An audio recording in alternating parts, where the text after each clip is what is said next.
पिंपरखेड येथील ज्या घटना घडल्या, ज्या लहान लेकरांचा त्या ठिकाणी जीव गेला, त्यानंतर लोकांचा उद्रेक आपल्याला त्या ठिकाणी पाहायला मिळाला आणि लोकांनी आपला संताप व्यक्त करत पुन्हा नाशिक महामार्ग त्या ठिकाणी 22-22.5 तास रोखून धरला आणि त्यानंतर मनसर पोलीस स्टेशन असेल किंवा आजूबाजूच्या पोलीस स्टेशनला आंदोलनकर्त्यांवरती पोलिसांनी गुन्हे दाखल केलेले आहेत।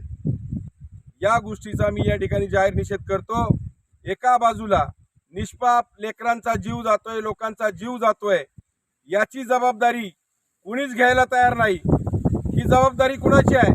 ही वन खात्याची जबाबदारी आहे, या राज्याच्या वनमंत्र्याची ती जबाबदारी आहे। बिबट्या जर वन्य प्राणी आहे तर तो आमच्या शेतकऱ्याच्या शेतामध्ये काय करतोय, ही जबाबदारी कोणी घ्यायची? पिंपळवंडी काळेवाडीची घटना घडल्यानंतर त्या ठिकाणी देखील अशाच सलग 2-3 घटना घडल्या होत्या। त्यानंतर जुन्नर पोलीस स्टेशनमध्ये मी वन खात्याच्या लोकांवर, वनमंत्र्यावरती सदोष मनुष्यवधाचा गुन्हा दाखल करावा अशी लेखी तक्रार जुन्नर पोलीस स्टेशनमध्ये केली होती। त्या तक्रारीची मात्र पोलिसांनी दखल घेतली नाही आणि त्यांच्यावरती गुन्हे दाखल केले नाही। आणि एका बाजूला न्याय मागणाऱ्या लोकांवरती पोलीस जर अशा पद्धतीने गुन्हे दाखल करत असतील तर हे राज्य नेमकी कुणासाठी चाललंय आणि इथे न्याय मिळणार आहे का?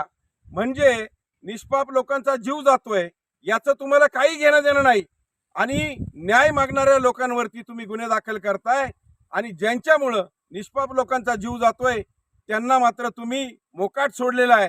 आणि तो बिबट्या मात्र मोकाट वन खात्याच्या लोकांनी आमच्याकडे सोडलेला आहे आणि रोज निष्पाप लोकांचा जीव जातोय, पशुधन शेतकऱ्याचं खाल्लं जात आहे, प्रचंड भीतीचं दहशतीचं वातावरण आहे। अरे हे राज्य नेमकं कोणत्या दिशेला चाललंय?